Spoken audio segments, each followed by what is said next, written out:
K+ News Network presents. ప్రజా సమస్యల పరిష్కార వేదిక ఫిర్యాదులను నిర్ణీత సమయంలోగా పరిష్కరించాలి. పోలీస్ అధికారులకు జిల్లా ఎస్పీ శ్రీ వి హర్షవర్ధన్ రాజు ఐపీఎస్ గారి ఆదేశం. ప్రజా సమస్యల పరిష్కార వేదికలో వచ్చే ఫిర్యాదులను నిర్ణీత గడువులోగా పరిష్కరించాలని జిల్లా ఎస్పీ శ్రీ వి హర్షవర్ధన్ రాజు ఐపీఎస్ గారు పోలీస్ అధికారులను ఆదేశించారు. సోమవారం జిల్లా పోలీస్ ప్రధాన కార్యాలయంలో జిల్లా ఎస్పీ శ్రీ వి హర్షవర్ధన్ రాజు ఐపీఎస్ గారి ఆధ్వర్యంలో ప్రజా సమస్యల పరిష్కార వేదిక కార్యక్రమం జరిగింది. ప్రజల నుండి జిల్లా ఎస్పీ గారు నేరుగా ఫిర్యాదులను స్వీకరించి వారి సమస్యలను ముఖాముఖి మాట్లాడి అడిగి తెలుసుకున్నారు. ఫిర్యాదులను సంబంధిత పోలీస్ అధికారులకు అప్పగించి సకాలంలో పరిష్కరించాలని ఆదేశించారు.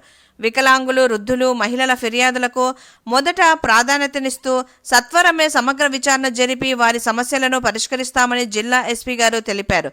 జిల్లా పోలీస్ కార్యాలయానికి రాలేనటువంటి ప్రజలు జిల్లాలోని పోలీస్ స్టేషన్లో, సర్కిల్ కార్యాలయాలు, సబ్ డివిజన్ కార్యాలయాల ఫిర్యాదు చేయవచ్చని సూచించారు. సదరు ఫిర్యాదులను ప్రజా సమస్యల పరిష్కార వేదిక ఫిర్యాదులుగానే పరిగణించి సకాలంలో సత్వర న్యాయం చేయడం జరుగుతుందని జిల్లా ఎస్పీ శ్రీ వి హర్షవర్ధన్ రాజు ఐపీఎస్ గారు తెలిపారు.